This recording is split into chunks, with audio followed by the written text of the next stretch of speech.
High friends, welcome to my YouTube channel. मी ऋतिक आणि तुम्ही पाहता आरटी कोचिंग क्लासेस. तर आजच्या लेक्चरमध्ये आपण डाल्टन्स ॲटॉमिक थेरी आणि ॲटॉमिक मास काय असते ते पाहणार आहोत. तर स्टार्ट करूया आपण डाल्टन्स ॲटॉमिक थेरी. तर इंडियन फिलॉसॉफर महर्षी कनात यांनी सांगितलं मॅटर कसा बनतो. So matter is made up of the tiny particles. That particles are called as the atoms. त्यांनी काय सांगितलं आहे की जो मॅटर आहे तो कशापासून बनलेला आहे. That is made up of the tiny particles and that tiny particles are invisible. ते काय असतील, इनविजिबल म्हणजे अविभाजनीय असतील. आणि त्याला काय म्हटलं त्यांनी, ॲटम्स म्हणजेच परमाणू असं त्यांनी म्हटलेलं आहे. नंतर यालाच कॅरी करून डाल्टन्सनं काय केलेलं आहे, त्याच्यामध्ये अजून काही प्रॉपर्टीज इन्व्हॉल्व केल्या आणि त्या प्रॉपर्टीज वरून त्याने एक थेरी काढली. So that theory is called as the Dalton's atomic theory. आणि ही जी थेरी आहे डाल्टननं कधी मांडलेली आहे, 1808 मध्ये, म्हणजेच इन 1808 मध्ये त्यांनी ही थेरी मांडलेली आहे. That theory is called as the Dalton's atomic theory. आणि हीच थेरी आपल्याला आजच्या लेक्चरमध्ये बघायची आहे. तर डाल्टन्स काय म्हणतो, matter consist of tiny individual particles called as atoms. तर matter consist of the tiny indivisible particles and that particles are called as the atoms. तर मॅटर हा कशापासून बनलेला आहे, टायनी पार्टिकल्स पासून बनलेला आहे. आणि ते टायनी पार्टिकल्स कसे असतात, ते म्हणजे इंडिव्हिजिबल असतात, म्हणजे अविभाजनीय असतात. नंतर काय सांगतो तो, all the atoms of given element have identical properties including mass.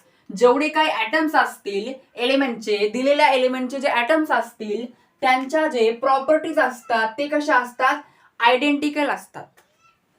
All the atoms of given elements have identical properties including mass. तर मासला इन्क्लूड करून जे दिलेले एलिमेंट्स आहेत त्या एलिमेंट्सचे जे ॲटम्स असतील त्यांच्या प्रॉपर्टीज कशा असतील, आयडेंटिकल असतील. Atoms of different element different in मास.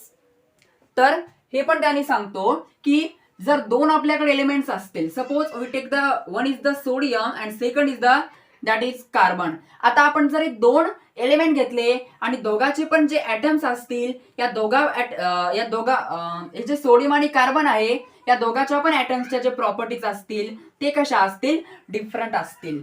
ते कशा असतील, डिफरंट असतील. म्हणजेच atoms of different element different in mass. त्यांच्या जे प्रॉपर्टीज असतील किंवा जे मास असेल, mass is the also property. तर त्यांच्या जे प्रॉपर्टीज असतील ते कशा असतील, वेगळ्या असतील. तर एकाच एलिमेंटच्या ॲटमच्या प्रॉपर्टीज कशा असतील, सारख्या असतील.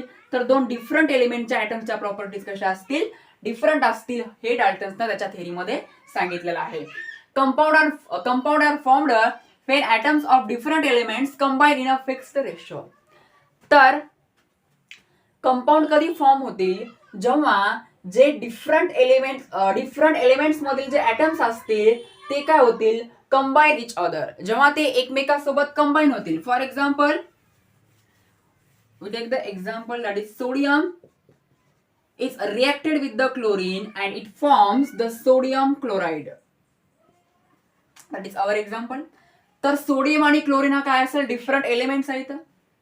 तिसरा पॉइंट काय सांगतो तू त्याच्या थेरीमध्ये, compound are formed when atoms of different elements. जेव्हा डिफरंट एलिमेंटचे जे ॲटम्स आहेत ते एकमेकांमध्ये जेव्हा ते काय होतील, कंबाईन्स होतील, तेव्हा त्यांच्यापासून काय मिळेल आपल्याला, कंपाऊंड मिळेल. पण ते कसे कंबाईन व्हायला पाहिजे, इन अ फिक्स्ड रेशिओ. तर गे-ल्युझॅक लॉ मध्ये गे-ल्युझॅकने सांगितलेलं आहे की जेव्हा कंपाऊंड्स तयार होतील ना, तेव्हा हे जे एलिमेंट्स असतील ते फिक्स्ड रेशो मध्ये असले पाहिजे. एका फिक्स्ड रेशो मध्ये असले पाहिजे, तेव्हाच कंपाऊंड काय होतील, तयार होतील. हे कोण सांगितलेलं आहे, गे-ल्युझॅकने सांगितलेलं आहे. तर compound are formed when atoms of different elements combine in a fixed ratio. जेव्हा डिफरंट एलिमेंट्सच्या, वेगवेगळ्या एलिमेंट्सच्या ॲटम्सचं एकमेकांसोबत काय होईल, कंबाईन होईल, तेव्हाच काय तयार होतील, कंपाऊंड तयार होतील. पण कसं पाहिजे, ते ॲटम्स कसे पाहिजे, तर इन अ फिक्स्ड रेशो मध्ये पाहिजे, तेव्हाच त्याच्यापासून काय होईल, एक प्रकारचा कंपाऊंड तयार होईल. हे डाल्टन्सनं त्याच्या थेरीमध्ये सांगितलेलं आहे.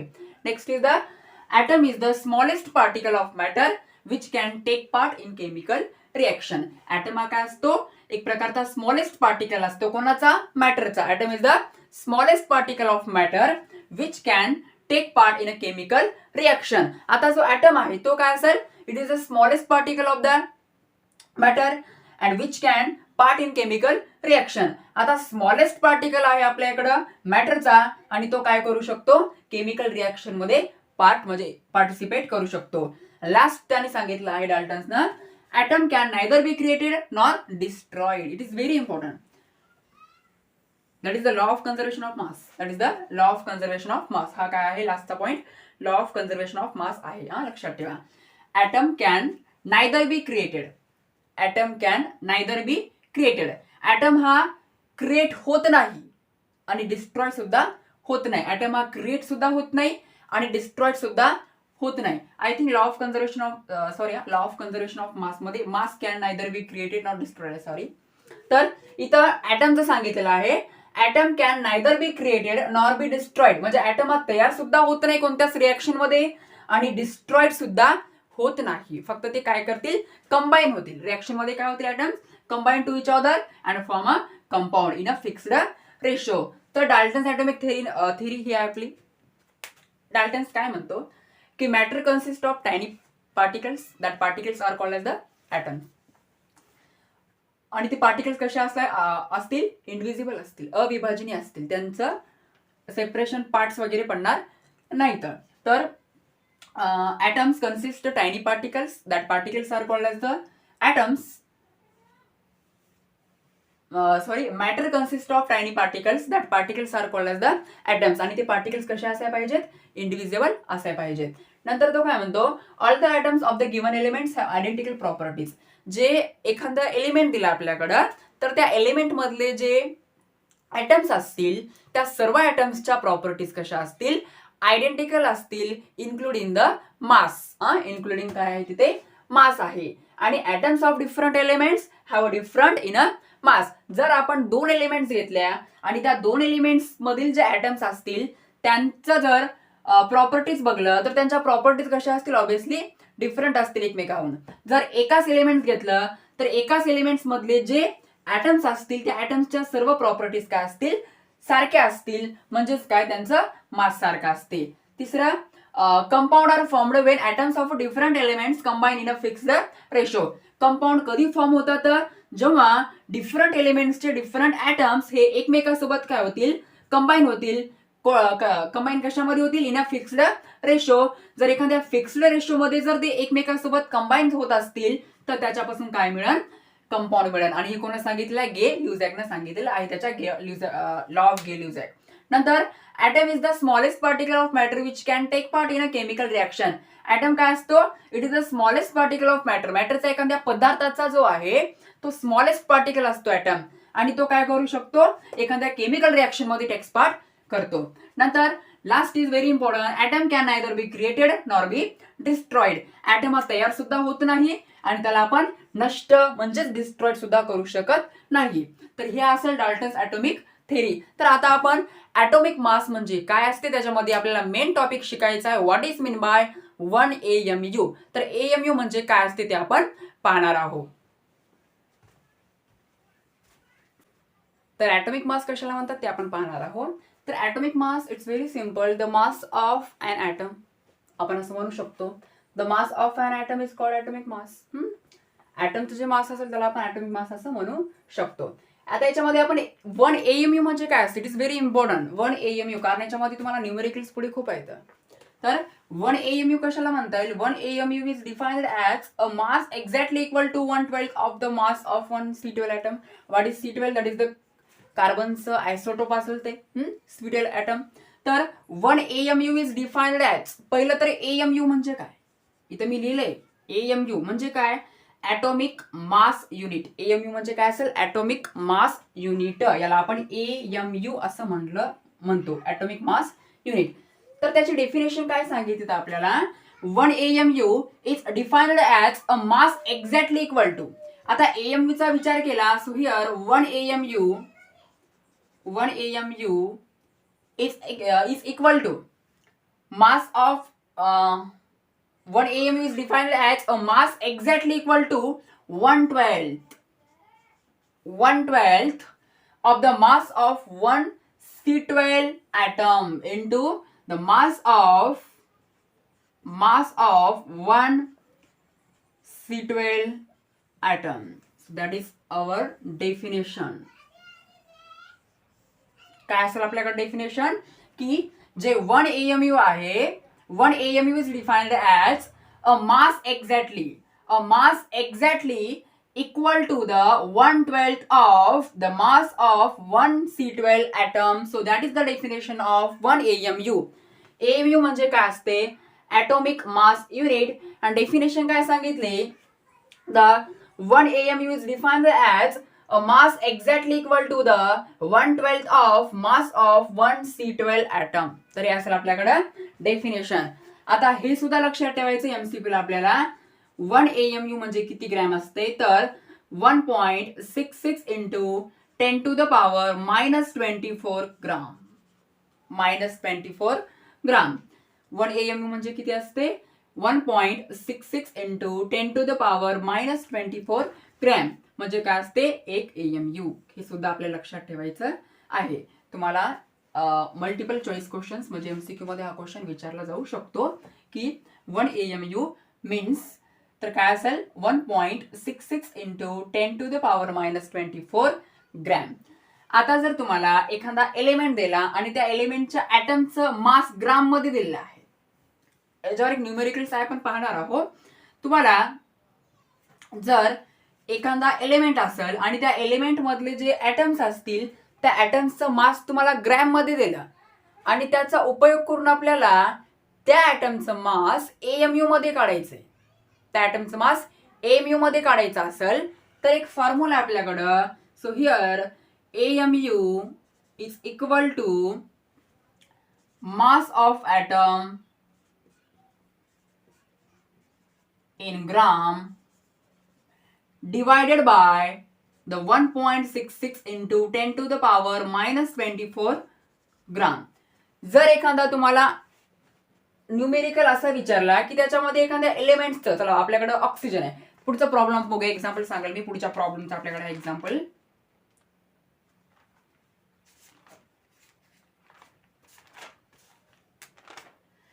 Mass of an atom of oxygen in gram is 26.56896 into 10 to the power minus 24 gram. Then calculate the mass of oxygen atom in AMU. तर एखाद्या ॲटमचं जर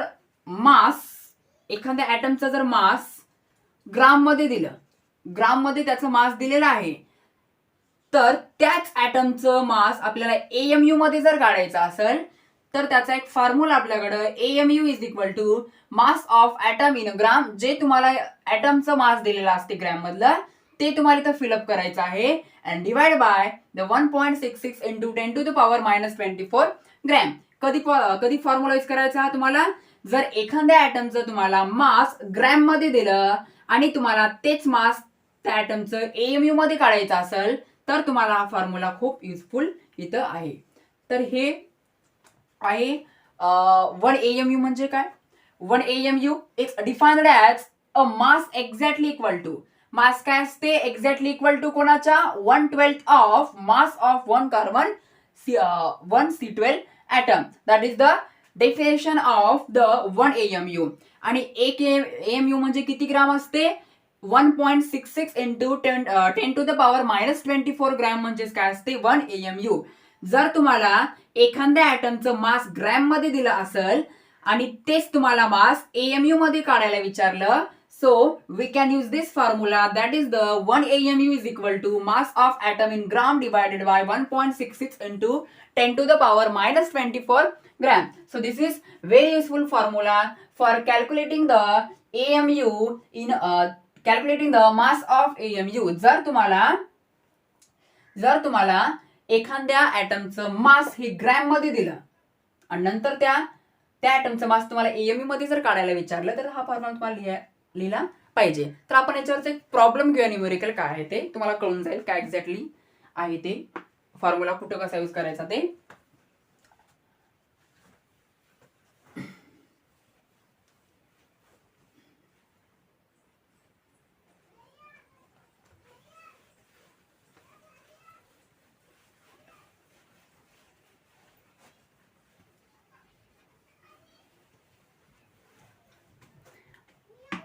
आता इथून होतील न्यूमेरिकल्स चालू start मस्तने.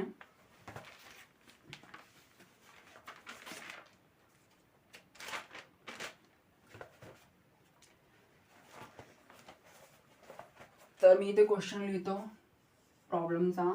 Mass of an atom, mass of an atom of oxygen in gram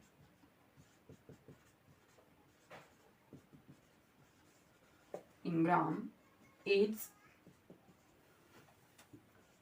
26.56.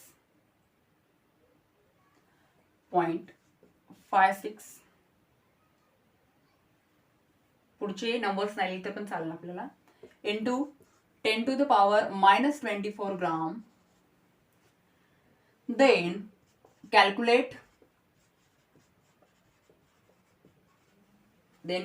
the mass of oxygen,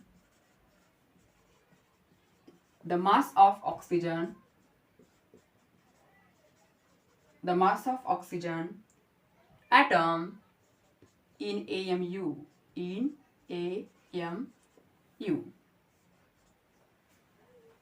तर हा problem आहे आपल्याकडं. प्रॉब्लेम मध्ये नेमकं काय काढायचं ते कळलं पाहिजे, कारण प्रॉब्लेम म्हणलं तर अगोदरच टेन्शन येते. फिजिक्स मध्ये प्रॉब्लेम नसतात. फिजिक्स थोडे हार्ड असतील, केमिस्ट्री थोडी इझी असतील. फक्त कन्सेप्ट कळली पाहिजे की प्रॉब्लेम मध्ये विचारलं काय आपल्याला आणि काय काढायचं, व्हॉट इज फाइंड काय करायचं आपल्याला, टू फाइंड हे कळायला पाहिजे आपल्याला. तर दिलेलं आहे की mass of an atom of oxygen in gram is 26.56 into 10 to the power minus 24 gram. तर हे जे 26.56 आहे ते काय दिलेलं आहे आपल्याला, ऑक्सिजन ॲटमचं मास दिलेले आहे. ऑक्सिजन ॲटमचं, so we can write here given काय दिलेलं आहे, मास ऑफ ऑक्सिजन ॲटम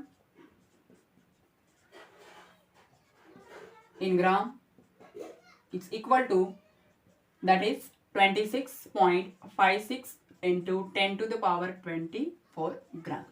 जे दिलं आहे ते लिहून घ्यायचं आपल्याला. याला सुद्धा मार्किंग असते एक्झामला.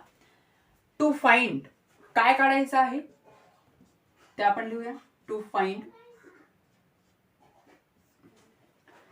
काय काढायचं बघा, calculate the mass of oxygen atom in AMU. आताच तुम्हाला मागे सांगितलं, जर ॲटमचं तुम्हाला मास ग्रॅम मध्ये दिलं आणि जर AMU मध्ये काढायचं असेल, एक फॉर्म्युला आताच दिला होता, आठवत असेल तर तुम्हाला, तर काय काढायचं आपल्याला, mass of oxygen, mass of O2 atom in AMU हे आपल्याला फाइंड आउट करायचं आहे.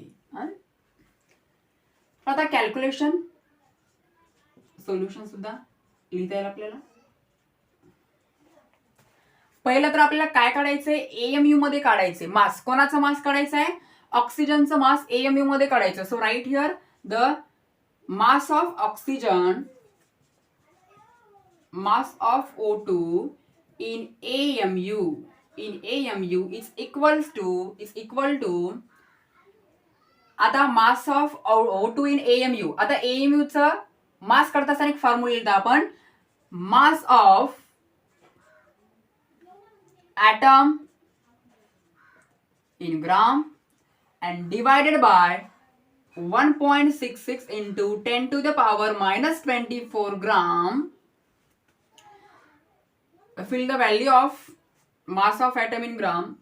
काय असेल, मास ऑफ ॲटम इन ग्राम काय असेल आपल्याकडे, 26.56 into 10 to the power minus 24 gram and divided by 1.66 into 10 to the power minus 24 gram. आता एक कॅल्क्युलेशन याचं करायचं आपल्याला. तर आपण लॉग टेबलचा यूज करता येईल आपल्याला, लॉग टेबलचा. तर जे 26 आहे, 26 जो आहे तर 26चा लॉग आपल्याला 5 मध्ये बघायचा असेल. 26चा लॉग हा 5 मध्ये बघायचा आपल्याला. 26.56 इज इक्वल टू, आता याच्यामध्ये जे कॅरेक्टरिस्टिक्स असेल, 26चं कॅरेक्टरिस्टिक किती असेल, 1 असेल, कारण तर 2 डिजिट आहेत. इथं आपण कॅरेक्टरिस्टिक काय करूया, 1 घेऊया. आता काय करायचं आपल्याला, 26चा लॉग 5 मध्ये बघायचा आहे. तर 26चा जो लॉग आहे तो 5 मध्ये बघल्यानंतर त्याचा लॉग आहे 26चा लॉग 5 मध्ये 42 आहे, 42. नंतर लॉग आपण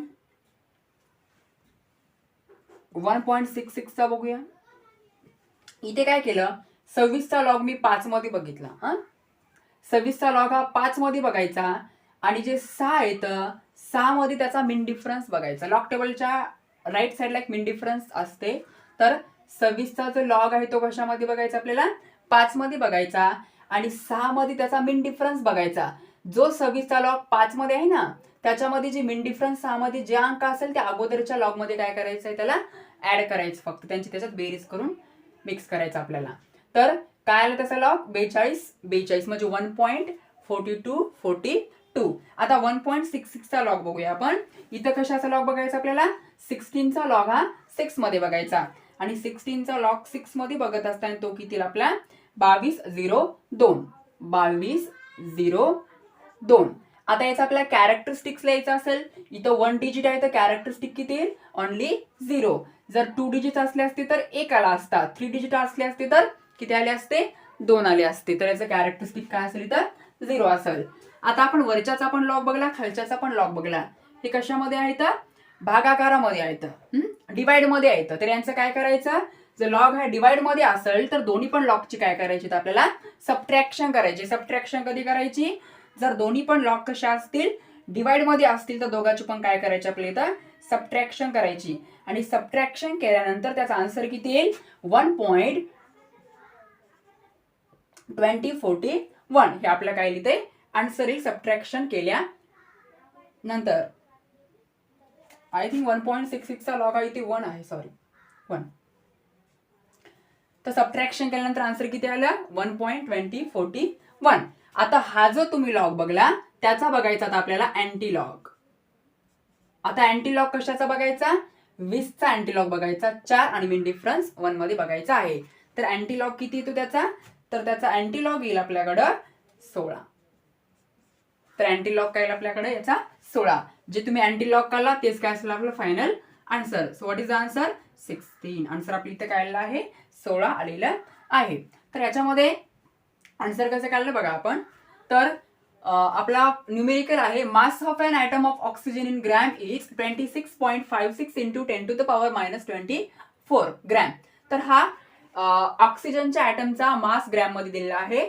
नंतर आपल्याला काय करायचं आहे, calculate the mass of oxygen atom in AMU. तर त्याच ऑक्सिजनच्या ॲटमचं मास आपल्याला AMU मध्ये काढायचं. दिलेलं कशामध्ये आहे, ग्रॅम मध्ये. आपल्याला कशामध्ये काढायचं, AMU मध्ये काढायचं आहे. तर आपण लिहिलं गिवन म्हणजे काय दिलं आहे ते आपण इथे लिहून घेतलं.